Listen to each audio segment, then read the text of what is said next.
नमस्कार, good evening, शुभ संध्या। ओम श्री ब्रह्मानंदाय नमः। ओम श्री केशवानंदाय नमः। स्वागत है आप सभी लोगों का शाम की इस चर्चा में फेसबुक लाइव पर। और welcome to all of you. Today we are going to start the history of modern India. So आज से हम लोग आधुनिक भारत का इतिहास पढ़ेंगे। और कल तक हम लोगों ने बड़े अच्छे तरीके से मध्यकालीन भारत के इतिहास को पूरा कर लिया था। आज से हम लोग स्टार्ट करने वाले हैं नया एक टॉपिक, और एक नया टॉपिक का एक नया पार्ट हिस्ट्री का। और ये आखिरी हिस्सा है भारत के इतिहास का। आधुनिक भारत अगर हम पढ़ लेंगे तो प्राचीन काल से लेकर के अब तक का सारा इतिहास हमारा स्पष्ट हो जाएगा, क्लियर हो जाएगा। सो स्वागत करते हैं आज की चर्चा में। मनीष लोधी राजपूत हैं, उत्तम राहुल राजपूत हमारे बीच में है, विशाल सिंह राजपूत है, प्रमोद लोधी राजपूत है, अनीश कुमार जी हैं, पवन राजपूत हैं, गजेंद्र सिंह LSS, ओम प्रकाश राजपूत जी, धर्मेंद्र सिंह वर्मा जी, लोधी हरिओम राजपूत जी, भारती राजपूत जी, मंजू दयाल जी, लोधी लाला भैया सिंह, महेंद्रपाल राजपूत, ओम प्रकाश राजपूत जी, धर्मेंद्र सिंह वर्मा जी, लोधी शैलेंद्र राजपूत जी, रोहित सिंह लोधी, लोधी H कुमार राजपूत इंदौर से, गौरव शिक्षार्थी, रामकिशन राजपूत जी, गिरीश भारत जी, उमा राजपूत जी, वीर सिंह लोधी जी, पूनम राजपूत, श्यामलाल लोधा जी, राजीव लोधी जी, Lodhi Hariom Rajput, Ram Lakhan Rajput, Lodhi PK Premi, Lodhi Anil Verma ji. I am fine, I hope you also will be fine. Krishna Singh Lodhi, Ramchandra Verma ji, Dharmendra Rajput ji, Kamal Lodhi ji, RK Raj, Om Prakash Singraul ji, Krishna Pratap Singh Rajput, Dharmendra Singh Azad Hindustani, Mahesh Lodhi ji, Jitendra Singh Lodhi Rajput, Dinesh Kumar Rajput ji, Anurag Singh ji, Pushpveer Singh ji, Digambar Dayal Rajput ji, Kamal Lodhi ji, doctor Somendra जी, भवर सिंह नरवरिया साहब, लोधी उर्वेंद्र राजपूत जी, उमा राजपूत जी, राघवेंद्र लोधी राजपूत जी, सत्यपाल सिंह जी, उमेश गिरीश भारत जी, कृष्ण गोपाल लोधी जी, कृष्णा प्रताप सिंह, हरिओम लोधी राजपूत, सोनबती जंघेल। चलिए, बहुत बहुत धन्यवाद आपका। डॉक्टर नारायण पटेल जी, नमो बुद्धाय, कौशल प्रताप सिंह, हेमलता लोधी, सुभाष अलीगढ़ियन, राहुल लोधी नरवरिया, शिवम राजपूत, चंद्र प्रकाश जी, अरविंद लोधी राजपूत, सोहन राजपूत, गुड इवनिंग। चंद्र प्रकाश जी अलीगढ़ से, नमस्कार, कैसे हैं? भंवर सिंह नरवरिया जी, भूपेंद्र कुमार जी, उसके अलावा विनय लोधी अयोध्या से, इंदर सिंह जी मध्य प्रदेश भिंड से, ब्रजेश राजपूत जी, अनुराग सिंह। चलिए, आई एम फाइन। तो हमारी चर्चा में लगभग सभी महत्वपूर्ण लोग जुड़ चुके हैं। राजेश कुमार राजपूत जी हैं, ब्रजेश सिंह जी लोधी हैं नरैनी बांदा से, केशव राजपूत हैं, अजय राजपूत जी हैं, लक्ष्य एटा के जिलाध्यक्ष, दयाशंकर S हमारे बीच में है, KK राजपूत जी हैं, और चलिए, अजीत लोधी जी हैं, जीत बहादुर राजपूत हैं अयोध्या से, पुष्पराज सिंह लोधी हैं मैहर, और वीरेंद्र राजपूत जी हैं बदायूं से, जितेंद्र सिंह जी हैं, दिनेश कुमार जी हैं, उसके अलावा राम लखन राजपूत हैं। Very good evening Ram Lakhan Rajput Mainpuri से हैं, आशीष कुमार जी, जितेंद्र सिंह जी, सतीश लोधी जी, संतोष योग प्रचारक कौशाम्बी से हैं, हेमराज ठाकुर, जय हिंद, Himanshu Rani, good evening, Arvind Lodhi Rajput, Satyaveer Singh, very good evening. चलिए, 150 लोग पूरे हो चुके हैं और हम लोग चर्चा आरंभ करेंगे। और चर्चा आरंभ करने से पहले एक थोड़ा सा एक संदेश कि अलीगढ़ जिले के एक बड़ी शख्सियत थे डॉक्टर नेपाल सिंह जी, और वो उत्तर प्रदेश सरकार में कई बार मंत्री रहे, खास करके शिक्षा मंत्री रहे वो, और सांसद रहे। रामपुर, यूपी में जो रामपुर है, रामपुर लोकसभा क्षेत्र से वो सांसद भी रहे। अलीगढ़ के पास में अतरौली एक जगह है, वहीं वहाँ के पास एक गांव के रहने वाले थे। हालांकि वरिष्ठ थे, वयोवृद्ध थे, और आज उनका निधन हो गया। तो हम इस सेशन की तरफ से और लक्ष्य परिवार और सभी जो लोग हैं इस सेशन में भाग लेने वाले, उन सभी लोगों की ओर से दिवंगत आत्मा की शांति के लिए प्रार्थना करते हैं, उन्हें अपनी श्रद्धांजलि अर्पित करते हैं और आशा करते हैं कि उनके परिवारीजन इस मुश्किल की घड़ी में, इस दुख की घड़ी में एक तरीके से इससे उभर के आएंगे। सो उनकी एक अभी सूचना हमें मिली थी दोपहर में। और उसके अलावा आज हम लोग चर्चा करेंगे भारत के आधुनिक इतिहास के ऊपर। कहने वाले थे डॉक्टर नेपाल सिंह जी, पूर्व सांसद जी। सो आज हम लोग चर्चा करेंगे आधुनिक भारत, मॉडर्न इंडिया के साथ में। और मॉडर्न इंडिया से की शुरुआत में, जैसा कल हमने चर्चा की थी, कल हम लोगों ने मध्यकालीन भारत के बारे में पूरी चर्चा कर ली थी। आधुनिक भारत की शुरुआत होती है प्लासी की लड़ाई के साथ में। प्लासी का युद्ध 1757 ईस्वी में अंग्रेज ईस्ट इंडिया कंपनी और बंगाल के नवाब के बीच में होता है। लेकिन सवाल ये उठता है कि ये ईस्ट इंडिया कंपनी कौन थी, ये लोग कहाँ से आ गए। तो हमें उनकी बैकग्राउंड में जाना भी जरूरी है। ये जानना आवश्यक है कि ये लोग कौन थे, ये लोग कहाँ से आए और किस तरीके से यूरोप की शक्तियों ने भारत में अपने कदम जमाए और भारत के राजाओं को, चाहे वो मुगल हों, चाहे बाकी भारतीय शक्तियां हों, निजाम हों, नवाब हों, सबको उन्होंने बाहर कर दिया। और आगे चल करके अंग्रेजों का ही भारत पे अधिकार यानी एक तरह का कब्जा हो गया। तो हम लोग ये सारी चीजें देखेंगे कि ये कौन थे। तो आज के टॉपिक में हम लोग चर्चा करेंगे भारत में यूरोपीय कंपनियों का आगमन। खाली अकेले अंग्रेज भारत में नहीं आए थे, अंग्रेजों के अलावा भारत में डच लोग आए थे, यानी हॉलैंड या नीदरलैंड के रहने वाले।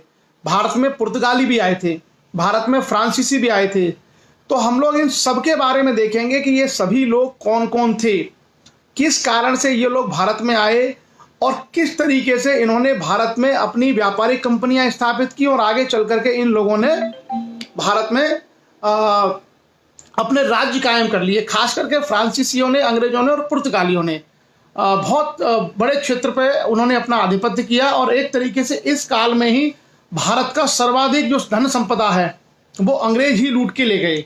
तो आज हम लोग इसकी सारी चर्चा करेंगे और इसकी चर्चा करने से पहले मैं आपको एक बैकग्राउंड बताता हूं, बड़ा ध्यान से सुनिए।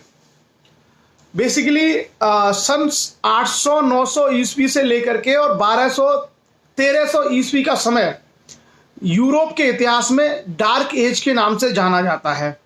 सन 700-800 ईस्वी से लेकर के 1200-1300 ईस्वी का जो समय है वो यूरोप के इतिहास में डार्क एज यानी अंध युग के नाम से जाना जाता है, जहां पर यूरोप की प्रोग्रेस रुक गई थी। यूरोप में एक तरीके का सामंतवाद हावी था, ना वहां पे विज्ञान था, ना कला था, ना संस्कृति था, ना एक तरीके से कोई समृद्धि नहीं थी यूरोप में। तो एक बड़े लंबे समय तक यूरोप में अंधकाल रहा, अंधकार का युग रहा।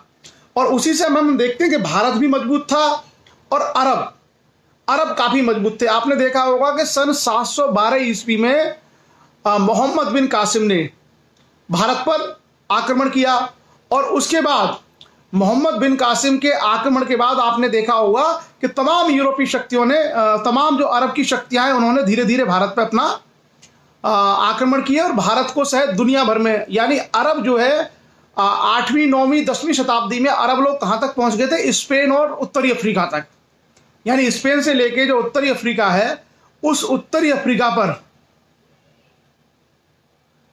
अफ्रीका तक के क्षेत्र पर उन्होंने अपना आधिपत्य जमा लिया। किसने? अरबों ने। क्लियर? सो अब हम लोग देखेंगे कि यूरोप में कैसे बदलाव हुआ और जो यूरोप अरब के सामने नतमस्तक हो गया, यानी अरब की जो शक्ति है उसने एक तरीके से यूरोप को झुका दिया। तो किस तरीके से यूरोप ने रिवाइवल किया और कैसे भारत में अरबों का राज्य कायम न होकर के आगे चल करके या तो मुगलों ने राज्य कायम किया और मुगलों के जाने के बाद अंग्रेज और फ्रांसीसी और पुर्तगालियों ने अपने अपने राज्य कायम किए। तो इसके लिए सबसे पहले हम लोगों को जाना चाहिए यूरोप के इतिहास में। और यूरोप के इतिहास में 500 साल का समय, 700-800 ईस्वी से लेके 1200 तक के ईस्वी का समय डार्क एज कहा जाता है, जहां कोई प्रोग्रेस हमें यूरोप में दिखाई नहीं देती। लेकिन 14वीं शताब्दी में आकर के यूरोप में एक क्रांति होती है। 14वीं शताब्दी में यूरोप में एक बड़ा बदलाव होता है और यूरोप के लोगों का झुकाव शिक्षा की ओर बढ़ता है, जिसको हम लोग यूरोप के इतिहास में कहते हैं पुनर्जागरण। आप लोगों ने शब्द सुना होगा पुनर्जागरण, जिसको इंग्लिश में कहते हैं रेनेसां। तो 14वीं शताब्दी के आखिरी समय में और खास करके 15वीं शताब्दी में यूरोप में पुनर्जागरण की शुरुआत हुई। और इस शुरुआत को ज्यादा बल दिया एक घटना ने। क्या घटना हुई? 1453 ईस्वी में 1453 ईस्वी में एक जगह थी, टर्की में पड़ती है आज की डेट में, उसका नाम था कॉन्स्टेंटिनोपल। उस समय उसको बोलते थे कस्तूनतनिया, कॉन्स्टेंटिनोपल या कस्तूनतनिया।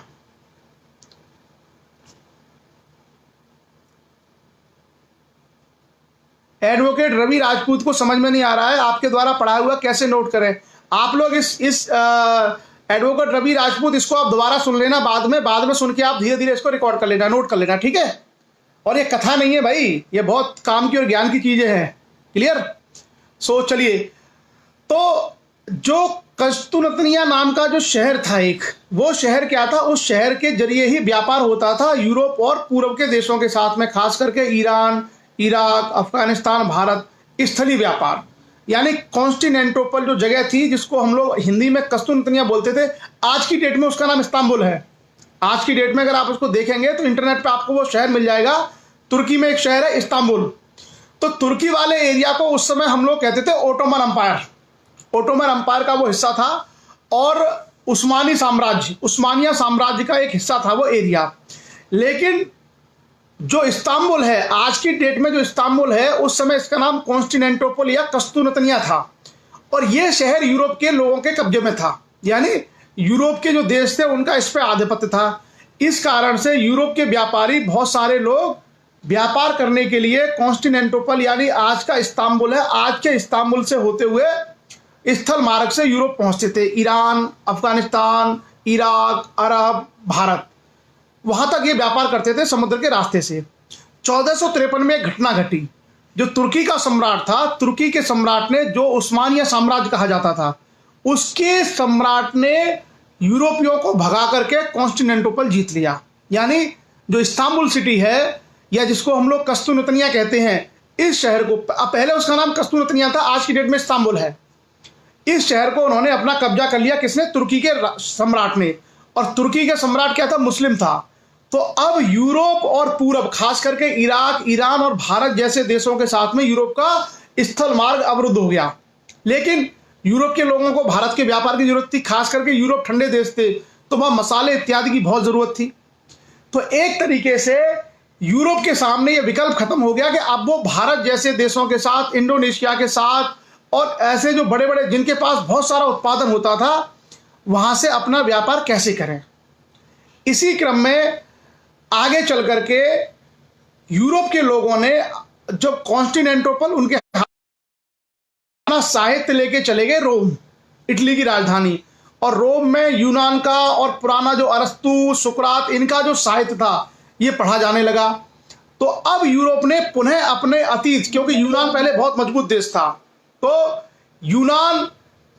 यूनान और वहां का जो पुराना साहित्य और ज्ञान था, जैसे आपने देखा कि जो सुकरात था, जो अरस्तु था, अरस्तु को पॉलिटिकल साइंस का फादर कहते हैं, अरस्तु को जूलॉजी का भी फादर कहते हैं, कई सारे विषयों का फादर अरस्तु को बोलते हैं। तो यूरोप के लोगों ने उसको पढ़ना शुरू किया, यूरोप के लोगों ने, पुराने जो यूरोप के विद्वान थे उनको। और इटली से एक नई क्रांति शुरू हुई, जिसको हम यूरोप के इतिहास में कहते हैं पुनर्जागरण या रिनेंसा। इसके माध्यम से अब यूरोप के लोगों ने ज्ञान विज्ञान की ओर ध्यान देना शुरू किया। क्लियर? अब यूरोप के लोगों ने जब ज्ञान विज्ञान की तरफ ध्यान देना शुरू किया तो उनके पास नॉलेज आई, और उनकी आवश्यकताएं थी कि वो किस तरीके से पूरब के साथ, खास करके भारत, इंडोनेशिया, इनके साथ व्यापार कर सके। तो अब यूरोप के राजाओं ने अपने अपने देश के लोगों को पैसे दिए कि तुम जाओ और दुनिया भर में रास्तों की तलाश करो, समुद्री मार्गों की, कि कैसे यूरोप से समुद्री मार्ग से हम जा सकते हैं। और इसी समय आपने देखा होगा कि जर्मनी इत्यादि में प्रेस जो है, गुटेनबर्ग ने प्रेस का आविष्कार कर दिया। तो अब जो है हाथ से लिखने के बजाय प्रिंटिंग प्रेस पर चीजें छपने लगी। तो बड़ी क्रांति से यूरोप गुजरने लगा। तो सबको यह मालूम था पृथ्वी गोल है, तो किसी भी डायरेक्शन में बढ़ेंगे तो वहां पहुंच सकते हैं। इसी खोज में दो देश सबसे आगे रहे। एक देश का नाम था स्पेन और एक देश का नाम था पुर्तगाल। स्पेन और पुर्तगाल ने समुद्र को जीतने की पहल सबसे पहले शुरू की। और इसका बड़ा कारण यह था कि इनके समुद्र लगे हुए थे पश्चिमी साइड में, जहां पर बहुत आसानी से लोग पहुंच सकते थे। तो सबसे पहले स्पेन ने एक आदमी था अमेरिगो नामक एक यात्री भेजा और उसने जाके दक्षिणी अमेरिका की खोज की। और एक आदमी था कोलंबस का एक जूता भी आता है, आपने देखा होगा। कोलंबस ने भारत की खोज के लिए निकला स्पेन से।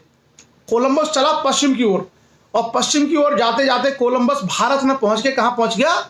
अमेरिका। तो उसने अमेरिका के समुद्री मार्ग की खोज कर डाली और एक उसने कहा कि यही भारत है। और वहां के जो लोग थे वो रेड थे कलर में, तो उनको रेड इंडियन कहा और उसको कहा कि यही इंडिया है। लेकिन बाद में पता चला कि ये इंडिया नहीं है, बल्कि कोलंबस अमेरिका पहुंच गया। उसके बाद आगे चल करके पुर्तगाल का एक नाविक, पुर्तगाल के राजा जॉन, उसने भेजा उसको पैसे दे करके कि तुम समुद्री मार्ग से भारत के रास्ते का पता लगाओ ताकि हम व्यापार कर सकें। और यूरोप के अंदर भी होड़ चल रही थी।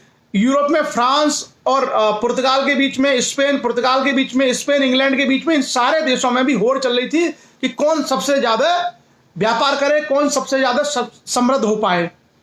तो पुर्तगाली यात्री वास्को डी गामा चला पुर्तगाल से समुद्र के किनारे, और दक्षिण अफ्रीका का बिल्कुल दक्षिणी तट है, उसको बोलते हैं Cape of Good Hope. Cape of Good Hope आया वो घूम के अटलांटिक से, और अटलांटिक से ऐसे समुद्र के किनारे घूमते घूमते 13 मई 1498 ईस्वी को वो कालीकट यानी पश्चिमी भारत के तट पर पहुंचा। कहां पर? कालीकट। और कालीकट में उस समय जो राजा था उसका नाम था जमोरिन उस राजा की उपाधि थी। तो कालीकट के राजा जमोरिन ने उसका स्वागत किया कि भाई यूरोप से कोई व्यापारी आया है, और उसका स्वागत किया। और इस तरीके से वास्को डी गामा ने भारत के समुद्री रास्ते को खोज निकाला। याद रखना, कई बार लोग ये पढ़ाते हैं कि वास्को डी गामा ने भारत की खोज की। गलत। भारत तो पहले से था। भारत तो दुनिया के प्राचीनतम देशों में से एक है। वास्को डी गामा ने केवल भारत और यूरोप के बीच में जो समुद्री रास्ता था उस रास्ते की खोज की थी, ना कि भारत की।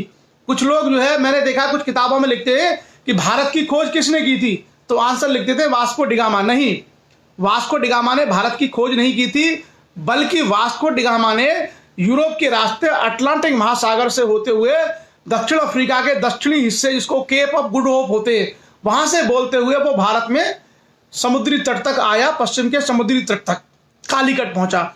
और जब वास्को डी गामा यहां से गया तो जो सामान वो यूरोप से लाया था वो उसने यहां दे दिया, और उसके बदले में वो बहुत सारा मसाले, बहुत सारी चीजें यहां से लेके गया। और ये कहा जाता है कि जितना वो यहां से लेके गया और जितना वो लाया था, उसको बेचने के बाद उसने 60 गुना मुनाफा कमाया। 60 गुना मुनाफा। तो इस कारण से यूरोप के दूसरे व्यापारियों में और दूसरे राजाओं में होड़ लग गई। उनमें क्या होड़ लग गई कि अरे भाई, पूरब में तो भारत नाम का एक बड़ा, इंडिया नाम का एक बहुत ही समृद्ध देश है, बहुत ही धनी देश है, और अगर हम वहां पहुंच जाएं, वहां से व्यापार करें तो हम सारे देश भी अमीर बन सकते हैं। तो एक तरीके से यही प्रतिस्पर्धा भारत के प्रति शुरू हुई। और इसी में फिर अलग अलग देशों ने, जैसे पुर्तगाल ने अपनी कंपनी बना करके भारत का व्यापार शुरू किया, इंग्लैंड ने अपनी कंपनी बनाई, फ्रांस ने अपनी कंपनी बनाई, डेनमार्क ने अपनी कंपनी बनाई। इन सारे देशों ने अपनी अपनी व्यापारिक कंपनियां बना करके भारत के साथ भेजना शुरू किया, और भारत के साथ क्योंकि रास्ता पता चल गया तो व्यापार शुरू हुआ। इसी क्रम में भारत में ये सारी कंपनियां आई, और इनका क्या मकसद था? व्यापार करना। ये जितनी यूरोपीय कंपनियां आई थी वो सारी की सारी यूरोपीय कंपनियां केवल व्यापार करने के उद्देश्य से आई थी। लेकिन आगे चल करके उनको भारतीय राजाओं के बारे में, उनकी कमजोरियां, उनके आपसी झगड़े इत्यादि पता चलते रहे, और बड़ा लंबा समय लगा। देखिए, वास्को डी गामा जब भारत में आया था तो 1498 की बात है, और आपने देखा होगा कि भारत में सम्राट अकबर जो है 1556 में राजा बना और 1605 तक राजा रहा। तो वास्को डी गामा और ये सब जो लोग आए थे, इनको 200 साल तक कोई कामयाबी नहीं मिली। एक तरीके से अगर देखा जाए 1498 से लेकर के अगर हम देखें तो ये 1757 में ही कामयाबी हासिल कर पाए, यानी लगभग 250 साल इनको कोई कामयाबी नहीं मिली। 250 साल ये लोग केवल व्यापार करते रहे और छोटे छोटे झगड़े करते रहे। तो भारत में भारत के राजा बड़े मजबूत थे, खास करके मुगल। और जैसा हमने कहा कि अकबर ने पुर्तगालियों को सबक सिखाया था, और शाहजहां और औरंगजेब ने भी पुर्तगालियों को सबक सिखाया था। तो उस समय जब भारत में मजबूत राजा रहे, खास करके मुगल साम्राज्य, मुगल साम्राज्य जब तक मजबूत रहा तब तक यूरोपीय शक्तियों की हिम्मत नहीं हुई कि वो भारत के मामलों में डायरेक्टली घुस करके इंटरफेयर करें और भारत को जीतने का सपना देखें। लेकिन जैसे ही औरंगजेब की मृत्यु हुई और मुगल साम्राज्य बिखरने लगा, कमजोर होने लगा, तब यूरोपीय शक्तियों को मौका मिल गया और उन्होंने फिर धीरे धीरे करके भारत की छोटी छोटी शक्तियों को हराया और आगे जो है धीरे धीरे उन्होंने फिर पूरे भारत के सभी राजाओं को, सभी शक्तियों को पराजित करके अपने राज्य की स्थापना की। अब हम आगे बढ़ते हैं, उससे पहले मैं आपको एक फैक्ट बता दूं, आप लोग याद रखिएगा कि भारत में सबसे पहले कौन आया, सबसे पहले कौन सी यूरोपीय शक्तियां भारत में आई। भारत में 5 यूरोपीय शक्तियां आई थी, पुर्तगाली, डच, अंग्रेज, डेनमार्क की कंपनी और फ्रांसीसी। तो आप क्रम याद रखना, सबसे पहले आए थे पुर्तगाली, और पुर्तगाली भारत में 1498 में वास्को डिगामा के साथ आए थे और सबसे बाद में 1961 में गए हैं। मतलब पुर्तगाली एक तरीके से भारत में सबसे लंबे समय तक रहे हैं। तो पुर्तगाली भारत में सबसे पहले आए और पुर्तगाली के बाद आए थे डच। डच का मतलब होता है हॉलैंड, जिसको हम लोग आज की डेट में नीदरलैंड कहते हैं। नीदरलैंड या हॉलैंड एक ही बात है, क्लियर, नीदरलैंड या हॉलैंड एक ही बात है। तो सबसे पहले पुर्तगाली लोग भारत में आए, पुर्तगाली के बाद डच लोग आए, यानी हॉलैंड या नीदरलैंड के लोग आए। उसके बाद भारत में आए अंग्रेज, डचों के बाद अंग्रेज आए, और अंग्रेजों के बाद आए डेनमार्क के लोग। कौन? डेनमार्क के लोग। और उसके बाद आए फ्रांसीसी। तो सबसे अंत में कौन आए? फ्रांसीसी। अब इनकी हम लोग चर्चा करेंगे और आज इनके बारे में कुछ फैक्ट के बारे में चर्चा करेंगे कि ये किस किस सिस्टम से ये लोग आए। PDBDF, ये अजय राजपूत जी ने एक कोड लिखा है, PDBDF यानी पुर्तगीज, फिर उसके बाद डच, उसके बाद ब्रिटिशर्स, और फिर उसके बाद डेनमार्क, और उसके बाद फ्रांसीसी। सो आप लोग याद रखना, पहले पुर्तगाली आए, फिर डच लोग आए, फिर अंग्रेज यानी ब्रिटिश लोग आए, फिर उसके बाद डेनिश यानी डेनमार्क के लोग आए, और सबसे अंत में भारत में आए फ्रांसीसी। और अंग्रेजों और फ्रांसीसियों ने भारत के मामले में हस्तक्षेप करना शुरू किया और बाद में चल करके यहाँ की शक्तियों को हटाना, अपनी सत्ताएं काम करना, अपने मनपसंद के लोगों को नियुक्त करना, ये बहुत सारी खुरापातें फ्रांसीसी और अंग्रेज कंपनियों ने भारत में आरंभ की। याद रखिएगा, ये कंपनियां शुरू में केवल और केवल भारत में व्यापार करने के लिए आई थी, ट्रेड करने के लिए। जब इनको लगा कि भाई यहाँ की स्थिति ऐसी है, तो इन्होंने मौके का फायदा उठाया, भारत के राजाओं की आपसी फूट का लाभ उठाया और इन्होंने भारत के राजाओं के आंतरिक मामलों में दखल देना शुरू किया। दरबार में अपने रेजिडेंट्स नियुक्त किए, कभी एक का पक्ष करके दूसरे को हटाया, और इस तरीके से भारत में इन्होंने राजनीतिक हस्तक्षेप करना शुरू कर दिया। तो मैं कुछ कुछ फैक्ट आपको बताता जाऊंगा और उसके बाद हम लोग धीरे धीरे इसकी चर्चा करेंगे। बैकग्राउंड मैंने बता दिया कि बैकग्राउंड है यूरोप का पुनर्जागरण। अगर यूरोप में पुनर्जागरण ना होता तो शायद यूरोपीय शक्तियों के अंदर इतना साहस नहीं होता कि वो समुद्र के रास्ते जाकर के व्यापार के मार्ग खोज पाते। तो सबसे पहले जैसे मैंने कहा 17 मई 1498 को, सॉरी पहले मैंने 13 मई बता दिया था, वो गलत डेट थी। 17 मई 1498 को भारत के पश्चिमी तट पर कालीकट नामक बंदरगाह पर वास्को डिगामा, जो पुर्तगाल का नाविक था, वो पहुंचा। उसके बाद वास्को डिगामा का स्वागत कालीकट के राजा जमोरिन ने किया। जमोरिन राजा का नाम नहीं था, उसकी उपाधि थी, क्लियर। उसके बाद पुर्तगाली के साथ ही साथ यूरोप के साथ भारत के व्यापारिक रास्तों का एक नया दौर शुरू हो गया। उसके बाद पुर्तगालियों ने कालीकट, दमनदीप और हुगली में अपनी बस्तियां स्थापित की। भारत में पहली जो पुर्तगाली फैक्ट्री है, क्योंकि पुर्तगाली सबसे पहले आए थे, तो भारत में पहली पुर्तगाली फैक्ट्री 1503 में केरल के कोचीन में स्थापित हुई। भारत में पहली जो पुर्तगाली फैक्ट्री है वो 1503 में कोचीन केरला में स्थापित हुई। उसके बाद पुर्तगालियों के पश्चात डच इत्यादि लोग भारत में आए, जिसकी हम चर्चा की। भारत में आने वाला जो पहला डच नागरिक था, ये कभी कभी सवाल आ सकता है, जैसा मैंने कहा कि पुर्तगाली के बाद डच आए, तो भारत में जो पहला डच नागरिक आया था उसका नाम था कार्नेलिस डी हाउटमैन। कार्नेलिस डी हाउटमैन नाम का पहला डच नागरिक भारत में आया था 1596 ईस्वी में, यानी वास्को डिगामा के लगभग 98 साल बाद। डचों ने, जो डच लोग थे, उन्होंने 1602 ईस्वी में एक विशाल वाणिज्यिक व्यापारिक कंपनी की स्थापना की, जिसका नाम था United East India Company of Netherlands.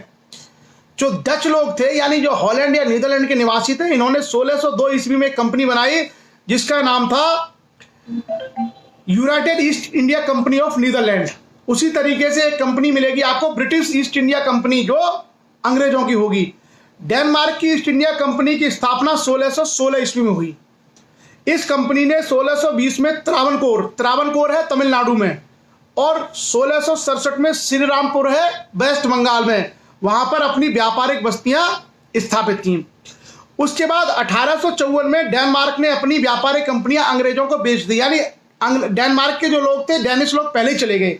Denmark के लोगों ने 1616 में भारत में एंट्री करी, अपनी कंपनी बनाई, और 1854 में वो अंग्रेजों को ही अपनी कंपनी बेच बाच के यहां से चले गए। इसलिए आप लोगों को डेनमार्क के इतिहास के बारे में बहुत कुछ पढ़ने को नहीं मिलता होगा। क्लियर। आगे देखते हैं। सन 1664 ईस्वी में फ्रांसीसी सम्राट लुई 14वां, हम लोग जब वर्ल्ड हिस्ट्री पढ़ेंगे तो वर्ल्ड हिस्ट्री में फ्रेंच रेवोल्यूशन से पहले ये आएगा। लुई 14वां और लुई 16वां बड़े फेमस राजा थे फ्रांस के। तो 1664 में फ्रांस के राजा लुई 16वें ने, उसके समय का एक मंत्री था कोलबार्ट, उसने एक कंपनी बनाई भारत से व्यापार करने के लिए। उसका नाम था द इंड ओरिएंटल, ये फ्रेंच नेम है। इस नाम की कंपनी बनाई और इससे कहा कि आप जाइए और भारत के साथ व्यापार कीजिए। सन 1668 में सूरत में फ्रांसीसी कंपनी ने पहली बार, सन 1668 में सूरत में फ्रांसीसी कंपनी ने अपनी पहली कोठी, व्यापारिक कोठी स्थापित की। उसके बाद 1742 के बाद फ्रांसीसियों ने कर्नाटक के नवाबों के मामले में हस्तक्षेप शुरू किया। परिणामस्वरूप फ्रेंच कर्नाटक युद्ध शुरू हुए और अंग्रेजों का यहां पर एंट्री शुरू हो गई। जहां तक अंग्रेजी ईस्ट इंडिया कंपनी की बात है तो इसकी स्थापना 31 दिसंबर सन 1600 को हुई थी। जो ईस्ट इंडिया कंपनी है इसकी स्थापना 31 दिसंबर सन 1600 को हुई थी, और उस समय ब्रिटेन की महारानी थी एलिजाबेथ टेलर, और एलिजाबेथ टेलर ने 15 साल का एक चार्टर दिया था ईस्ट इंडिया कंपनी को कि आप जाइए और पूरब के साथ व्यापार करिए। तो जो ईस्ट इंडिया कंपनी है बेसिकली अपने आप में कोई इंडिपेंडेंट संस्था नहीं थी, बल्कि ब्रिटेन की महारानी एलिजाबेथ टेलर के द्वारा उनको एक चार्टर दिया गया था, एक अधिकार पत्र दिया गया था कि आप जाओ और पूरब के साथ व्यापार करो। तो ये जो सारा क्रम है, ये सारा का सारा क्रम हम लोगों को दिखाता है कि किस तरीके से ये सारी कंपनियां आकर के व्यापार के लिए भारत की तरफ बढ़ रही हैं। और केवल भारत नहीं, भारत के अलावा इंडोनेशिया में भी जा रही हैं, श्रीलंका में भी जा रही हैं, थाईलैंड, आपका वियतनाम, सब जगह ये कंपनियां जा रही हैं। तो ये कंपनियां हर जगह अपना व्यापार करना चाहती हैं, लेकिन जहां इनको मौका मिला वहां इन्होंने राज्य कायम कर लिया। जैसे श्रीलंका को जीता, म्यांमार में कब्जा कर लिया, इंडोनेशिया में भी इन्होंने काफी हद तक अपना प्रभाव पैदा किया। तो जगह जगह जाकर के इन लोगों ने अपनी व्यापारिक बस्तियों के अलावा पॉलिटिकल पावर्स भी इन लोगों ने अपनी स्थापित कर ली। अब मैं आपको कुछ फैक्ट बताने वाला हूं, आप उन फैक्ट को थोड़ा याद रखिए, क्योंकि ये जो फैक्ट हैं ये बड़े काम के हैं। अभी आपको एक बार में याद नहीं होंगे, लेकिन आज का जो वीडियो है, इस वीडियो को देखने के बाद कभी जब आपका मन करे फुर्सत में, तब आप इनको पढ़ना। यही फैक्ट हमें आधुनिक भारत के इतिहास की एक तरीके से चाबी है, मॉडर्न इंडिया को ये खोलेंगे, इसलिए हमें इनकी जानकारी होना जरूरी है। तो सबसे पहले हम चर्चा करते हैं इंपॉर्टेंट ईयर्स और इंपॉर्टेंट डेट्स मॉडर्न इंडिया के हिस्ट्री की। और जैसा मैंने कहा, हिस्ट्री में सबसे जरूरी होता है डेट्स, किस टाइम पर क्या हुआ। क्लियर। तो सबसे पहली डेट है 1498 ईस्वी में, 1498 में वास्को डिगामा भारत आया पहले ही। उसके 2 साल बाद, वास्को डिगामा के 2 साल बाद 1500 ईस्वी में दूसरा पुर्तगाली यात्री मिस्टर कैब्रॉल भारत आया। तो दूसरे यात्री का नाम था कैब्रॉल। हो सकता है ज्यादातर लोगों को वास्को डिगामा मालूम हो, लेकिन कैब्रॉल के बारे में पता ना हो, और कभी ये प्रश्न पूछ लिया जाए कि भाई वास्को डिगामा आया पहले, उसके बाद कौन आया था, उसका हमारा आंसर है कैब्रॉल। ये भी कौन था, ये भी एक पुर्तगाली यात्री था। उसके बाद 1502 ईस्वी में वास्को डिगामा दोबारा भारत आया। 1502 ईस्वी में वास्को डिगामा पुनः भारत आया। उसके बाद 1510 ईस्वी में गोवा पर पुर्तगालियों ने अपना अधिकार कर लिया। आपको पता है गोवा पहले बीजापुर के आधिपत्य में था, बाद में जो है विजयनगर साम्राज्य के उसमें चला गया। और यहां 1510 ईस्वी में गोवा किसके हाथ में चला गया, गोवा चला गया पुर्तगालियों के हाथ में। और बीजापुर के जो राजा था, विजयनगर साम्राज्य का जो राजा था कृष्णदेव राय, उसने समझौता कर लिया किससे, पुर्तगालियों से। कहा कि भाई हम तुम्हारा गोवा नहीं जीतेंगे, लेकिन तुम हमें घोड़े यहां से भेजते रहना। तो इस बंदरगाह से हमें समझौते के रूप में क्या चाहिए? घोड़े, क्योंकि उनको अपने राज्य को चलाने के लिए घोड़ों की आवश्यकता थी। तो 1510 ईस्वी में गोवा पुर्तगालियों के हाथ में चला गया। और कब तक रहा मालूम है आपको? 1961 ईस्वी तक। 1961 ईस्वी तक गोवा पर पुर्तगालियों का ही आधिपत्य रहा। और आज भी जो गोवा की कल्चर है, आप लोग कई बार गोवा घूमने गए होंगे, तो गोवा में बहुत सारे समुद्री बीच हैं और वो टूरिस्ट डेस्टिनेशन है बहुत बड़ा। तो गोवा की जो कल्चर है आज भी सबसे ज्यादा पुर्तगीज कल्चर है। वहाँ का खान पान, वहाँ की पार्टियां, वहाँ के होटल्स, वहाँ के रेस्टोरेंट, वहाँ के समुद्री जो लाइफ स्टाइल है, ये बेसिकली उस पर आज भी सबसे ज्यादा किसका प्रभाव है? पुर्तगीज कल्चर का। तो याद रखिएगा 1510 ईस्वी में, तब तक जो है बाबर भारत नहीं आया है, यानी बाबर के भारत आने से पहले ही यूरोपीय शक्तियां भारत में घुस चुकी थी। मुगलों के आने से पहले ही यूरोपीय शक्तियां भारत में एंट्री कर चुकी थी। और 1510 ईस्वी में, क्योंकि बाबर भारत में कब आया था? 1526 में, पानीपत की लड़ाई के बाद। पानीपत का पहला युद्ध हुआ था 1526 में बाबर और इब्राहिम लोदी के बीच, 1526। और उससे लगभग 16 साल पहले ही 1510 ईस्वी में पुर्तगालियों ने गोवा पर कब्जा कर लिया था। बीजापुर के आदिल शाही सुल्तान से उसको छीन लिया था और गोवा एक तरीके से पुर्तगालियों की राजधानी बन गया था। और गोवा को ही राजधानी बना करके वो पूरे के पूरे पश्चिमी जगत और पूर्वी जगत के साथ व्यापार करते थे। कौन? पुर्तगाली। चलिए उसके बाद आगे हम चर्चा करते हैं। 1530 ईस्वी में कोचीन की जगह गोवा पुर्तगालियों की राजधानी बन गया। तो जैसा मैंने कहा कि 1503 ईस्वी में कोचीन में पुर्तगालियों ने अपनी पहली फैक्ट्री खोली थी और 1510 में पुर्तगालियों ने गोवा पे कब्जा कर लिया। बाद में कोचीन से वो अपनी राजधानी में गोवा लेके आ गए और वो राजधानी कहाँ? 1530 ईस्वी में उन्होंने कोचीन से ट्रांसफर कर ली गोवा। उसके अलावा 1599 ईस्वी में 1600 ईस्वी में ब्रिटिश ईस्ट इंडिया कंपनी की स्थापना हुई। 1602 ईस्वी में डच ईस्ट इंडिया कंपनी की स्थापना हुई। डच मतलब नीदरलैंड। उसके बाद 1661 ईस्वी में पुर्तगाल ने ब्रिटेन के राजा को बंबई दहेज में दे दिया। देखो यहां पर मैं आपको एक बड़ी काम की चीज बताऊंगा। हुआ क्या? बंबई पश्चिमी तट का सबसे प्रसिद्ध जगह थी। बंबई समुद्री तट का सबसे प्रसिद्ध जगह थी। और क्या हुआ कि पुर्तगाल की एक राजकुमारी का विवाह। भारत के इतिहास का प्रभाव यूरोप से बहुत पड़ रहा है, इसलिए हम लोगों को यूरोप के इतिहास की समकालीन बातें मालूम होनी चाहिए। हुआ क्या कि पुर्तगाल की एक राजकुमारी थी कैथरीन, उसका विवाह इंग्लैंड के राजा से हो गया, एक राजकुमार से। तो इंग्लैंड के राजा से जब उसका विवाह हुआ पुर्तगाल की राजकुमारी का, तो पुर्तगालियों ने, पहले बंबई भी पुर्तगालियों के ही कब्जे में था, पुर्तगालियों ने बंबई क्या है इंग्लैंड को दहेज में दे दिया कि अब हमारे व्यापारी वहां नहीं रहेंगे मुंबई में, अब मुंबई आज से तुम्हारा, क्योंकि हमने अपनी बेटी की शादी तुम्हारे साथ की है। तो वो इंग्लैंड को उन्होंने क्या किया? इंग्लैंड के राजा को बंबई दहेज में दे दिया। और है बंबई किसका था? भारत का। हमारी जमीन, हमारा शहर, और शादी किसकी हो रही है? पुर्तगाली की राजकुमारी का विवाह हो रहा है इंग्लैंड के राजकुमार के साथ। और पुर्तगाल का राजा जो है अपनी बेटी के विवाह में इंग्लैंड के राजा को कहता है कि आज से बंबई तुम्हारा। तो आप समझ सकते हैं कि इन लोगों की मेंटेलिटी क्या रही होगी।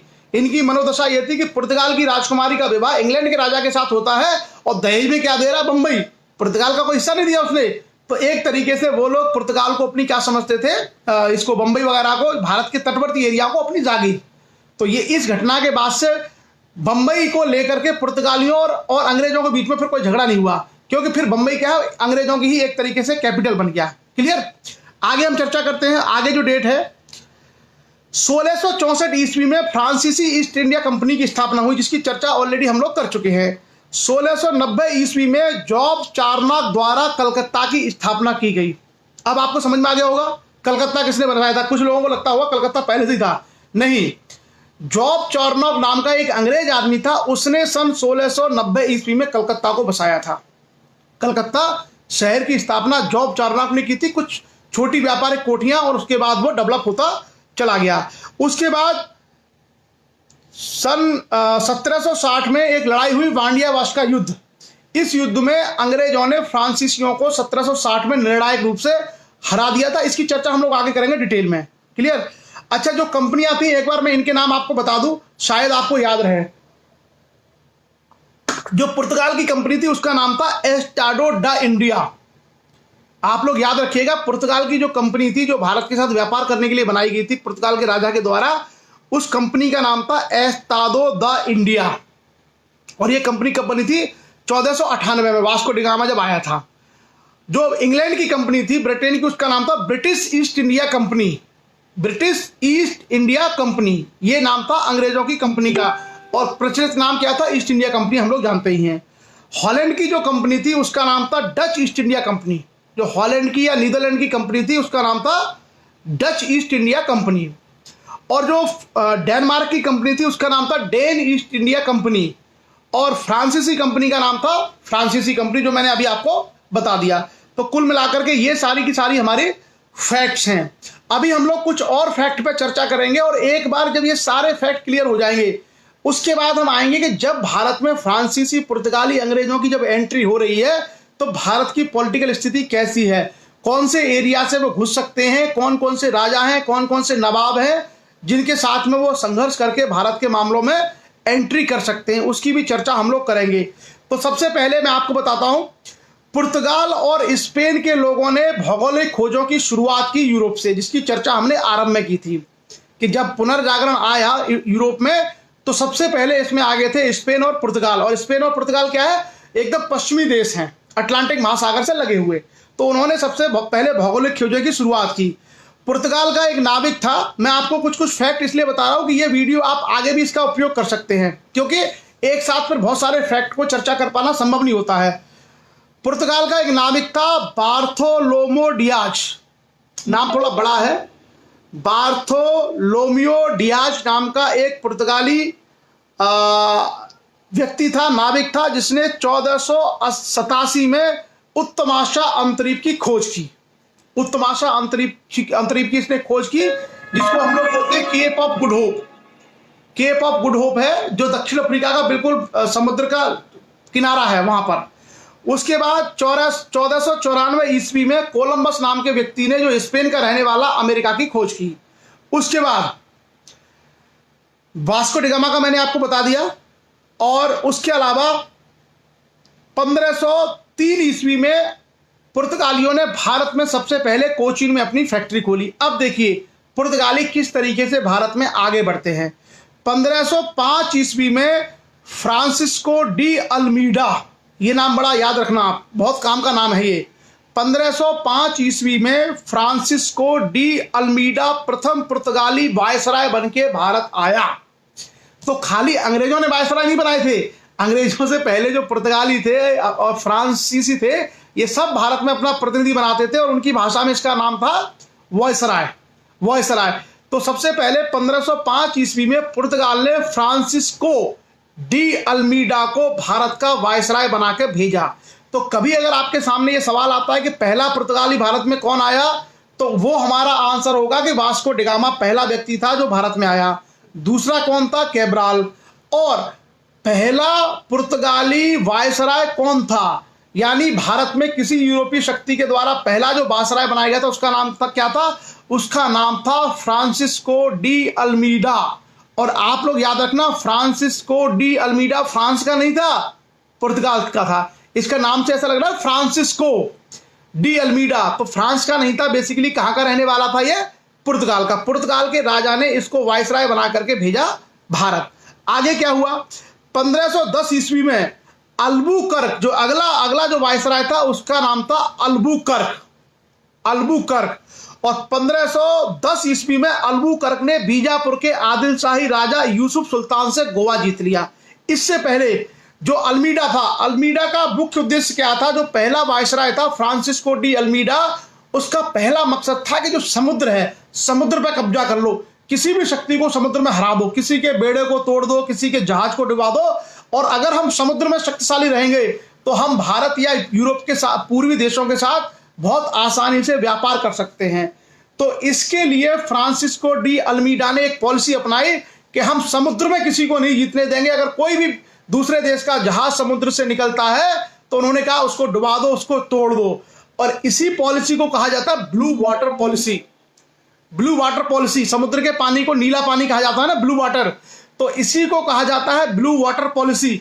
और इसी ब्लू वाटर पॉलिसी का अल्मीडा का उद्देश्य यह था कि समुद्रों पे कब्जा रखो, अगर हम समुद्र में किसी को नहीं जीतने देंगे तो किसी की हिम्मत नहीं है कि कोई यहां पर टिक पाएगा। तो कभी कभी आपके सामने यह सवाल भी आ सकता है कि ब्लू वाटर पॉलिसी किसने आरंभ की थी। तो ब्लू वाटर पॉलिसी का जनक था पहला पुर्तगाली वायसराय, जिसका नाम था फ्रांसिस्को डी अल्मीडा। और फ्रांसिस्को डी अल्मीडा के बाद दूसरा वायसराय बन के आया अल्बुकर्क। और अल्बुकर्क ने 1510 ईस्वी में सुल्तान आदिल शाही वंश का यूसुफ था बीजापुर का, उससे गोवा छीन लिया, गोवा जीत लिया। और ये तभी की बात है जब कृष्णदेव राय भारत का राजा था, विजयनगर के साम्राज्य का, जिसकी चर्चा ऑलरेडी हम लोग कर चुके हैं। लेकिन विजयनगर साम्राज्य ने गोवा को जीतने का प्रयास नहीं किया। विजयनगर के राजा ने, कृष्णदेव राय ने पुर्तगालियों से एक एग्रीमेंट कर लिया कि भाई तुम यहां से व्यापार करो जो तुम्हें करना है, लेकिन हमें घोड़ों की सप्लाई करते रहो, हमारे राज्य के लिए घोड़ों की आवश्यकता है और हमें यहाँ की बीजापुर इत्यादि की गोलकुंडा, बीजापुर, आदिलशाही शक्तियों से लड़ना है। क्लियर? उसके बाद आगे क्या हुआ? ब्लू वाटर पॉलिसी याद रखना, बड़ी काम की चीज है ब्लू वाटर पॉलिसी। ये जो भारत में यूरोपीय आएंगे ना, चाहे अंग्रेज हो चाहे फ्रांसीसी हो, ये अलग अलग तरह की नीतियां अपनाएंगे। ये लोग अलग अलग तरह की पॉलिसी अपनाएंगे। जैसे अल्मीडा आया तो ब्लू वाटर पॉलिसी लेके आया, उसी तरीके से डलहौजी आएगा, हड़प की नीति लेके आएगा, वॉरेन हेस्टिंग आएगा, वेलेजली आएगा सहायक संधि लेके। आपको ये दिख रहा है कि ये बड़े खुरापाती लोग थे, यूरोपियन लोग बड़े अलग लोग थे। ये नई नई पॉलिसी लेके आते थे और उस पॉलिसी के माध्यम से ये भारत को जीतते थे। उसके बाद हम आगे चलते हैं। अल्बुकर्क जो दूसरा वायसराय था, उसने भारत में स्थायी पुर्तगाली आबादी बसाने के लिए पुर्तगाली पुरुषों से कहा कि आप भारतीय स्त्रियों से, जो गोवा की महिलाएं, इनसे विवाह करिए। तो अल्बुकर्क ने एक पॉलिसी बनवाई कि यूरोप के जो पुर्तगाली जो पुरुष हैं वो भारतीय महिलाओं से, क्योंकि वो व्यापारी थे, व्यापारी क्या है, पुरुष आते थे, तो उन्होंने भारतीय महिलाओं से विवाह किए और पुर्तगालियों ने गोवा में स्थायी बस्तियां बसाई और एक तरीके से मिक्स आबादी का वहां पर प्रचलन शुरू हो गया। कहां पर? गोवा में। उसके अलावा 1515 ईस्वी में, 1510 में उसने ये गोवा जीता और 1515 ईस्वी में वहां पर गोवा में पहले चर्च का निर्माण किया। पुर्तगाली, स्पेन, ये सारे लोग क्या थे? ये सभी के सभी क्या थे? ये सभी ईसाई थे। तो ईसाई जब भारत में आए तो इनको धर्म प्रचार के लिए भी और अपने पूजा पाठ के लिए जगह चाहिए। तो 1515 में इन्होंने गोवा में पहला चर्च बनाया, जिस चर्च का नाम था सेंट जेवियर चर्च। गोवा में एक चर्च बनाया, सेंट जेवियर चर्च। और आप लोग अगर कभी गोवा घूमने जाएं तो आज भी आप सेंट जेवियर चर्च देख सकते हैं, आज भी वो चर्च है। गोवा में सेंट जेवियर चर्च आज भी मौजूद है। तो इन लोगों ने भारत में बसने का इरादा कर लिया और अपनी बस्तियों को स्थायी बनाना शुरू कर दिया। पुर्तगाली भारतीय साम्राज्य को एस्टाडो द इंडिया के नाम से पुकारते थे और पुर्तगाली अपने आप को कहते थे हम सागर के स्वामी हैं। पुर्तगाली अपने आप को सागर के स्वामी कहते थे, जो कि उसकी अल्मीडा की पॉलिसी थी, ब्लू वाटर पॉलिसी, कि हमको सागर में कोई नहीं हरा सकता। उसके बाद पुर्तगालियों ने ही भारत में पहली बार प्रिंटिंग प्रेस की शुरुआत की। मतलब भारत में पहले जो है कागज नहीं बनता था, कागज पर नहीं लिखा जाता था। भारत में जो पहले के राजा महाराजा थे तो वो क्या है, ताम्रपत्र पे लिख दिया या इस तरह के कपड़े पे लिख दिया। भारत में कागज पे लिखने की शुरुआत किसने की है? पुर्तगालियों ने। मैंने कहा ना यूरोप क्यों आगे निकल गया, क्योंकि जब यूरोप ज्ञान विज्ञान को बढ़ावा दे रहा था, जब यूरोप में नए नए आविष्कार हो रहे थे, साइंस की पढ़ाई हो रही थी, उसी समय भारत जैसे देश अंधविश्वासों में, पाखंडों में जकड़े हुए थे। इसी कारण आप देखना कि पुर्तगाली भारत में पहली बार क्या लेके आए? Printing press. पुर्तगालियों से पहले भारत में कपड़े पर छपाई, कागज की छपाई नहीं होती थी। तो हम लोगों को यह मानना पड़ेगा कि वो साइंस एंड टेक्नोलॉजी में आगे थे। देखो कहां पुर्तगाल और समुद्र में कितना भयानक समुद्र होता है, जिसमें हर किसी को डर लगता है कि पता नहीं कहां नाव पलट जाए, कहां जहाज पलट जाए। और अब तो बहुत अत्याधुनिक टेक्नोलॉजी है। उस जमाने में 1500 के आसपास कहां टेक्नोलॉजी रही होगी, पता नहीं कब समुद्री तूफान आ जाए, कब बड़ी बड़ी लहरें उठ जाएं। उसमें भी ये लोग इतने साहसी थे, यूरोप के लोग इतने साहसी थे कि उस समय भी ये लोग यूरोप से चल करके हजारों किलोमीटर दूर समुद्र के रास्ते भारत पहुंच जाते थे। डर नहीं था, इन लोगों के अंदर बहुत साहस था। और ये जो है दर्शाता है कि जिसके अंदर साहस होता है वही शासन करता है, जिसके अंदर साहस नहीं है वो कभी राजा नहीं बन सकता। जिसके अंदर साहस है उस वही जो है एक तरीके से किसी भी सत्ता पर, व्यवस्था पर स्थापित हो सकता है। यूरोप के लोग छिटपुट आए, एक दो नाव भर के तो वास्को डी गामा आया था एक नाव में। आप देखिए एक एक नाव में, 4-4, 5-5 नाव में आने वाले लोगों ने लाखों करोड़ों की भारतीय आबादी पर कब्जा कर लिया था। क्यों? क्योंकि भारत के लोगों के सामने क्या था कि समुद्र में पैर देते ही आपका धर्म नष्ट हो जाएगा, जहां मुंज घास उगती है वहां नहीं जाना चाहिए। भारत के लोगों की सोच ये थी। तो भारत के लोग समुद्र में पैर रखने को भी मानते थे कि धर्म भ्रष्ट हो जाएगा। और यूरोप के लोग क्या मानते थे? समुद्र के स्वामी, अगर हम समुद्र पे कब्जा कर लेंगे तो दुनिया को हम जीत सकते हैं। तो आप देखिए, हजारों किलोमीटर दूर से पुर्तगाली, अंग्रेज, फ्रांसीसी भारत में आए समुद्र के रास्ते और भारत पे कब्जा कर लिया। और भारत के लोग समुद्र के अंदर पैर भी नहीं डालते थे कि समुद्र में अगर पैर डाला तो धर्म भ्रष्ट। इसी चक्कर में हारे हैं। तो हमारी जो कभी कभार जो दकियानूसी सोच होती है ना, ऐसी सोच जिसमें पाखंड अंधविश्वास भरा हुआ है, ये आपके कुछ लोगों के अलावा आपके पूरे देश का बेड़ा गर्क कर देती है। आपके पूरे के पूरे भारत जितना मजबूत देश क्यों हारा? इसी वजह से, क्योंकि हमारी सोच गलत थी। हम लोगों ने समुद्र में जाकर के लड़ाई करने के बारे में सोचा ही नहीं। अगर चाहते उस समय के राजा महाराजा तो इनको समुद्र में, क्योंकि हमने कभी नौसेना तैयार नहीं की, कभी समुद्र की लड़ाई के लिए तैयार नहीं रहे। इसी कारण से भारत को बहुत बड़ा नुकसान भारत के इतिहास में झेलना पड़ा। जो मुगल आए थे, मुगलों ने भारत को लूटा नहीं। मुगल आकर के भारत में बस गए और मुगलों ने भारत की संपत्ति को भारत में लगाया। भले ही उन्होंने लाल किला बनवाया, ताजमहल बनवाया, कुछ भी किया, लेकिन भारत से मुगल कुछ नहीं लेके गए, बल्कि मुगल भी भारत में ही दफन है। सारे के सारे जो मुगल हैं, आप देखो, बाबर जो है काबुल में है, और बाबर के बाद जो अंतिम जो मुगल बादशाह है बहादुर शाह जफर, वो रंगून में है। बाकी सारे के सारे लोग हिंदुस्तान में दफन है। मतलब वो लोग भारत से कुछ लूट के ले नहीं गए, मुगल भारत में रहे। लेकिन अंग्रेज और यूरोपियनों ने क्या किया कि अंग्रेज, फ्रांसीसी और जो लोग आए, ये भारत को लूट के ले गए। इन्होंने भारत में घुसे, यहाँ के राजाओं को आपस में लड़ाया, और फिर ये यहाँ से सोना चांदी जो था वो सब लूट करके यूरोप ले गए। इसलिए देखना, यूरोप आज भी अमीर है, क्योंकि बहुत सारा सामान वो यहाँ से, बहुत सारा धन संपदा वो लोग लूट के लेके चले गए। इसमें हमारा भी योगदान था। हमारी जो सोच थी वो सोच गलत थी। और भारत जब हारता था, पराजित होता था, तो भारत की जो अपनी अंतर्निहित कमजोरियां हैं, अपनी जो खामियां हैं, इसके कारण हारा था। क्योंकि हम लोग राष्ट्र के रूप में नहीं सोचते थे। हम धार्मिक मानसिकता के गुलाम थे, हम जातिवाद से ग्रस्त थे, हमें प्रेम और भाईचारा नहीं था, ऊंच नीच था हमें। हम लोगों ने राष्ट्र के रूप में सोचना ही नहीं शुरू किया। अगर राष्ट्र के रूप में सोचते तो क्या मुट्ठी भर अंग्रेज या मुट्ठी भर पुर्तगाली भारत को जीत सकते थे? कभी नहीं। भाई, उनकी संख्या कितनी थी? वास्को डी गामा एक नाव लेके आया था। आप सोचो, देखना कितने साल तक गोवा पर कब्जा करके रखते हैं। 1961, 1500 से लेकर 1961, 461 साल एक नाव में कितने आदमी होंगे? सोचने वाली बात है ना। अदम्यता, साहस, शौर्य, राजा बनने की इच्छा, दृढ़ता, ये उनके कैरेक्टर में थी। साइंस एंड टेक्नोलॉजी, नई नई चीजों को करना, ये उनकी सोच थी। हमारी सोच क्या थी? अरे गोवा में तो समुद्र है और हमने इसमें पैर दे दिया तो हमारा धर्म नष्ट हो जाएगा। तो ये जो सोच थी, तो हमेशा देखिए, कई बार लोग आपके अच्छे विचारों को भी क्रिटिसाइज करेंगे। कई बार अगर आपकी सोच प्रगतिशील है, आपकी सोच विकासोन्मुख है, आपकी सोच वैज्ञानिक है, तो कई बार लोग आपकी भी आलोचनाएं करेंगे। लेकिन आप हमेशा याद रखिए कि दुनिया में जिसकी भी सोच पॉजिटिव है, भविष्योन्मुखी है, प्रगतिशील है, आधुनिक है, वही जीतेगा। फाइनली वही जीतेगा। उसकी आलोचना आप आज कर सकते हैं, लेकिन आप याद रखिए कि आने वाले समय में जिसकी भी सोच प्रोग्रेसिव होगी, सिर्फ वही जीतेगा। ये दुनिया का इतिहास है, और इतिहास हमको इसलिए पढ़ना भी चाहिए क्योंकि ये इतिहास सबक सिखाता है।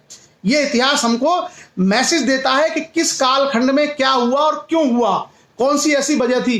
तो जो पुर्तगाली थे, स्पेनिश लोग थे, अंग्रेज थे, फ्रांसीसी थे, वो पुनर्जागरण और प्रबोधन, रेनेसां और एनलाइटनमेंट के लोग थे। जहां प्रिंटिंग प्रेस का आविष्कार हो रहा है, जहां जहाजों का आविष्कार हो रहा है, जहां हवाई जहाज बन रहे हैं, जहां टेलीफोन बनना है, दुनिया भर की चीजों का आविष्कार हो रहा है, वो उस सभ्यता के जनक थे। और हम किस सभ्यता का प्रतिनिधित्व कर रहे थे कि अगर किसी को छू लिया तो हमारा धर्म भ्रष्ट हो गया। तो बहुत बड़ा गैप था समाज में, बहुत बड़ा गैप था समाज की मानसिकता में, समाज की पढ़ाई लिखाई में, समाज की सोच में। तो ऐसे में आप देखना, भारत में करोड़ों लोग थे, और वो लोग कितने थे? वो लोग कोई सैकड़ों में थे, कोई एक नाव भर के, कोई दो नाव भर के आए, कोई हजार आए, और वो जीतते चले गए। इसी वजह से तो हमेशा इस वाले एपिसोड से कि नाव के माध्यम से कुछ सैकड़ों की संख्या में, कुछ 10 की संख्या में लोगों ने भारत पे कब्जा कर लिया था, वो हमें ये भी संकेत देता है कि हम लोगों को अपनी प्रगतिशील सोच, विकासोन्मुखी, भविष्योन्मुखी अपनी विचारधारा को हमेशा मानते रहना चाहिए। भले ही आज उसकी आलोचना करने वाले लोग हैं, लेकिन आप याद रखिए 20 से 25-30 साल बाद उसकी आलोचना नहीं करेंगे, बल्कि लोग उसी पर चलेंगे। तो सभी लोग वैज्ञानिक दृष्टिकोण ही अपनाएं, वैज्ञानिक सोच ही अपनाएं, विकासोन्मुखी, मानवोन्मुखी और भविष्योन्मुखी, और जो तार्किक है हम लोग उसको अपनाएं। क्योंकि अगर हम लोग दकियानूसी, पाखंडी और इस तरह की सोचों को अपनाते रहेंगे तो आपको मालूम है अतीत में क्या हुआ है। क्लियर? तो चलिए उसके बाद हम कुछ और फैक्ट की चर्चा करते हैं, और उसके अलावा पुर्तगाली भारत में क्या लेके आए। पुर्तगाली भारत में मध्य अमेरिका से, पुर्तगालियों ने सिर्फ भारत को नहीं जीता, पुर्तगालियों ने उधर जाकर के ब्राजील को भी जीत लिया। पुर्तगालियन भारत मतलब गोवा के अलावा वो ब्राजील वगैरह पर भी कब्जा कर लिया उन्होंने साउथ अमेरिका महाद्वीप में। तो ब्राजील वगैरह से क्या लेके आए वो, तंबाकू और आलू और मक्का। तंबाकू, आलू और मक्का ये भारत की फसलें नहीं है। तंबाकू, मक्का और आलू हम लोग खूब करते हैं ना, उत्तर प्रदेश वाले तो खूब जम के करते हैं। आलू तो सब जगह होता है, और मक्का भी मुझे लगता है सभी जगह होती है, और खास करके एटा, मैनपुरी वाले, फरुखाबाद वाले खूब तंबाकू करते हैं। तो ये तंबाकू और जो आलू है और जो मक्का है और ये मिर्च, ये पुर्तगालियों की देन है। ये पुर्तगाली ये वाली फसलें भारत में लेके आए थे। उसके अलावा अगर हम फलों में देखें तो अनानास, अनानास मतलब पाइनएप्पल, और उसके अलावा पपीता, बादाम, काजू, मूंगफली, शकरकंदी, लीची, संतरा, ये सारी चीजें भी पुर्तगालियों के माध्यम से ही भारत में पहुंची हैं। और बाकी पुर्तगालियों ने अपना धर्म दिया, संस्कृति दी, कैथोलिक ईसाई धर्म को मानते थे, चर्चिज यहाँ बनाए और अपना राज्य कायम किया। यह पुर्तगालियों का पूरा इतिहास है। बाकी पुर्तगालियों के बीच में और फ्रांसीसियों के बीच में थोड़ा बहुत झगड़ा चलेगा, उसकी चर्चा हम लोग आगे करते रहेंगे। अब हम आते हैं डच ईस्ट इंडिया कंपनी के ऊपर। तो डच, पुर्तगालियों के बाद कौन आए? डच।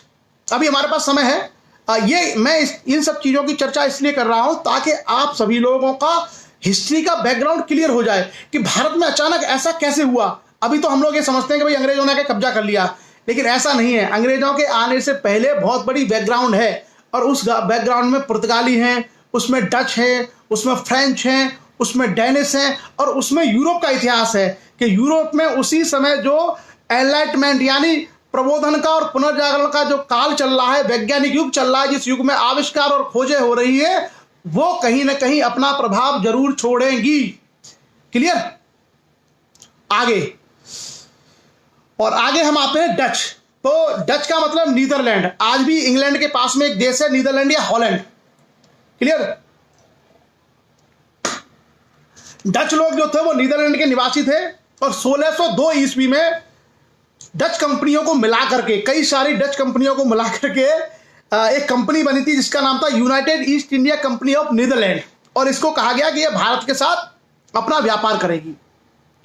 उसके बाद 1605 ईस्वी में मछलीपट्टम में प्रथम डच फैक्ट्री की स्थापना की गई। मछलीपट्टम मतलब आंध्र प्रदेश, वहां पर पहली डच फैक्ट्री की स्थापना की गई। उसके बाद पुलिकट में डचों ने स्वर्ण सिक्के, जिनको पैगोडा कहा जाता था, डचों के जो सोने के सिक्के थे उनको पैगोडा कहा जाता था, और पुलिकट में पहली बार डचों ने ही सोने के सिक्के यानी पैगोडा ढालना शुरू किया। पुलिकट की चर्चा हम लोगों ने कल ज्योग्राफी की क्लास में की थी कि तमिलनाडु और आंध्रा का समुद्र जहां मिलता है वहां पर एक झील है पुलिकट, और उसी पुलिकट झील में श्री हरिकोटा नाम का एक स्थान है जिससे इंडियन स्पेस रिसर्च ऑर्गेनाइजेशन अपने सैटेलाइट लॉन्च करता है। क्लियर? आगे चलते हैं। बंगाल में एक जगह पड़ती है पीपली, वहां पर प्रथम डच फैक्ट्री की स्थापना 1627 में हुई, जब ताजमहल की शुरुआत हुई और शिवाजी का जन्म हुआ। क्लियर? मैं कई सारे फैक्ट आपको बताता हूं ताकि कुछ कुछ आप लोग याद कर लें। उसके बाद औरंगजेब ने 1664 ईस्वी में डचों को 3.5% वार्षिक चुंगी पर बंगाल, बिहार और उड़ीसा में व्यापार करने का अधिकार दे दिया। यानी औरंगजेब ने 1664 में डचों से यह कहा कि तुम मुझे 3.5% चुंगी कर देते रहो, जो सामान तुम्हारा हमारे यहां से गुजरे, और बाकी आपको बंगाल, बिहार और उड़ीसा में व्यापार करने की छूट है। तो डच लोगों को मौका मिल गया, क्योंकि भाई चुंगी देकर के कोई बहुत बड़ा मुनाफा कमा सकता है, तो व्यापारी यही चाहता है। उसके बाद डचों की फैक्ट्रियों के प्रमुख को फैक्टर कहा जाता है। एक्चुअली फैक्टर जो वर्ड है, फैक्ट्री, ये डचों की ही देन है। और डचों ने मसालों के स्थान पर भारतीय कपड़ों के व्यापार को महत्व दिया। डचों ने कहा कि हम कपड़ों के मसालों के बजाय कपड़ों का व्यापार करेंगे। भारत सूती वस्त्र का दुनिया में सबसे बड़ा निर्यातक था उस समय जब ये सारे लोग भारत में आए थे। तो India was the leading nation in the export of garments and textiles. पूरे वर्ल्ड में सबसे ज्यादा भारत में कपड़े बनते थे। उसके बाद 1759 ईस्वी में अंग्रेजों के साथ एक युद्ध हुआ था 1759 में। ये चर्चा भी हम लोग आगे करेंगे, अभी मैं आपको कुछ फैक्ट्स केवल बता रहा हूं। 1759 ईस्वी में एक लड़ाई हुई थी अंग्रेजों और डचों के बीच में, बेदारा का युद्ध। और इस वेदारा के युद्ध में डचों को भारत से समाप्त कर दिया गया अंग्रेजों के द्वारा। वेदारा का युद्ध 1759 में, और 1760 में फिर होगी वांडीवास की लड़ाई अगले साल, जिसमें डच एक तरीके से, वो अंग्रेज एक तरीके से फ्रांसीसियों को भारत से लगभग बाहर कर देंगे, केवल पांडिचेरी वगैरह छोड़ करके। उसके बाद अभी अंग्रेज और फ्रांसीसी रह गए हैं। और मैं एक और देखता हूं कि इसमें थोड़ा बहुत पुर्तगालियों का हमने कर लिया, डच का भी कर लिया, अंग्रेज, डेनमार्क का और कर ले, अंग्रेजों का और फ्रांसीसियों का हम लोग कल करेंगे, क्योंकि वो बहुत बड़े हैं। अंग्रेज और फ्रांसीसी काफी बड़े हैं, और आज के 1 घंटे के सेशन में हमारा यही हो पाएगा। तो जो डैन है, अंग्रेजों के बाद डैन लोग 1616 ईस्वी में भारत में आए। 1620 ईस्वी में डेनमार्क के लोगों ने त्रावणकोर पड़ता है तमिलनाडु में, वहां पर उन्होंने अपनी पहली फैक्ट्री बनाई, और 1745 में उन्होंने अपनी सारी फैक्ट्रियां एक तरीके से मतलब जो डेनमार्क के लोग थे भारत में चल नहीं पाए। तो कभी अगर आपके सामने ये सवाल आता है कि कौन सी ऐसी कंपनी थी जिसको भारत के साथ व्यापार रास नहीं आया, या जो भारत में सफल नहीं हुई, उसका नाम था डेनमार्क की कंपनी। और वो अपना बेच बाच के ईस्ट इंडिया कंपनी जो इंग्लैंड की थी उसको देकर के चले गए। अब हमारे सामने 2 बड़ी शक्तियां रह जाएगी भारत में। एक शक्ति का नाम है ब्रिटिश ईस्ट इंडिया कंपनी, और एक फ्रांसीसी कंपनी। अब इन दोनों में क्या, दोनों ही ताकतवर है, दोनों ही यूरोप में बहुत ताकतवर है। उधर इंग्लैंड ताकतवर था, उधर फ्रांस भी ताकतवर था। तो दोनों के बीच में प्रतिस्पर्धा यहां भी है, भारत में भी और यूरोप में भी है। यूरोप में भी फ्रांस ये चाहता है कि पूरे यूरोप का मालिक फ्रांस रहे, इंग्लैंड ये चाहता है कि पूरे यूरोप का मालिक इंग्लैंड रहे, और भारत में भी कमोबश वही स्थिति थी। फ्रांसीसी कंपनी चाहती थी कि हमारा आधिपत्य रहे, और इंग्लैंड की ईस्ट इंडिया कंपनी चाहती थी कि भारत पर हमारा कब्जा रहे। तो इंग्लैंड की लड़ाई इनकी भारत में भी आएगी, और अब इन दोनों ही शक्तियों के बीच भारत में न सिर्फ भारत की शक्तियों पर ये हमला करेंगे, बल्कि आपस में भी इनमें झगड़े होंगे। और इन झगड़ों में आखिरकार ईस्ट इंडिया कंपनी इंग्लैंड वाली जीत जाएगी, और उसके बाद फ्रांसीसियों को सीमित कर दिया जाएगा, और अंग्रेजों का भारत पर फिर आधिपत्य स्थापित होता चला जाएगा। इस दौरान अंग्रेजों में और फ्रांसीसियों में कई सारी लड़ाइयां होंगी, खास करके कर्नाटक के, द वॉर ऑफ कर्नाटका के वॉर होंगे, वो देखेंगे हम। और उसके अलावा हैदराबाद के निजाम को लेके, मराठों के लेकर के जो उनमें झगड़े हैं वो देखेंगे, अवध को लेके झगड़े देखेंगे। तो ये चर्चाएं हमारी आज संभव नहीं है, क्योंकि आज हमारा सेशन 1 घंटे का लगभग पूरा हो गया। कल हम लोग भारत में फ्रांसीसी और जो इंग्लैंड की ईस्ट इंडिया कंपनी है इसके बारे में चर्चा करेंगे। मुझे उम्मीद है कि जितनी हमने बैकग्राउंड में पुर्तगाल और इत्यादि की चर्चा की है, इंग्लैंड के पुनर्जागरण और प्रबोधन की हमने चर्चा की है, वास्को डिगामा से लेकर के तमाम जो चीजें हैं जिसकी हमने चर्चा की है, आपको समझ में आई होंगी। मैं ये मानता हूं कि बहुत सारे फैक्ट हैं, मतलब फैक्ट बहुत ज्यादा हैं, तिथियां हैं बहुत सारी, लेकिन घटनाक्रम की हमने पूरी व्याख्या की है ताकि आप लोगों को वो इतिहास का फ्लो समझ में आ जाए। और कल हम लोग चर्चा करेंगे फ्रांसीसी और इंग्लैंड की कंपनियों का भारत में प्रवेश, कैसे भारत में प्रवेश करती हैं, और भारत में उस समय कौन कौन सी शक्तियां कहां कहां पे राजी कर रही हैं। यानी कर्नाटक में कौन सी शक्ति है, बंगाल में कौन सी शक्ति है, इधर जो समुद्री तट है पश्चिमी उस पर कौन सी शक्ति है, टीपू सुल्तान और हैदर अली कहां पर हैं, मराठे कहां पर हैं, ये सारी चर्चा भी हम लोग आगे सेशन में कल करेंगे। सो मुझे लगता है आज के लिए इतना ही। थोड़ा सा आपको हैवी लगा होगा, फैक्ट ज़्यादा थे, लेकिन इसमें ना बहुत काम की चीज़ें हैं बच्चों के लिए। तो अभी इस चर्चा में 135 से ज़्यादा लोग हैं। आप सभी लोग इसको शेयर कर दीजिए ताकि ये विद्यार्थियों तक पहुंच जाए। जितने सारे स्टूडेंट हैं अगर उन तक पहुंच जाए तो आप लोग प्लीज़ अपनी आईडी से इसको शेयर कर दीजिए, ताकि कंपटीशन एग्जाम की तैयारी करने वाले बच्चों को एक ही साथ इतने सारे फैक्ट मिल जाए कि कहीं वो बैंकिंग का, रेलवे का, एसएससी का या आईएएस और पीसीएस का एग्जाम दे तो वो इसको क्लियरली कर सके। सो चलिए, बहुत बहुत धन्यवाद आप सभी लोगों का। और कल मॉर्निंग सेशन में हम लोग भारत की जलवायु पढ़ेंगे ज्योग्राफी में, और शाम को फिर हम लोग इतिहास में आएंगे।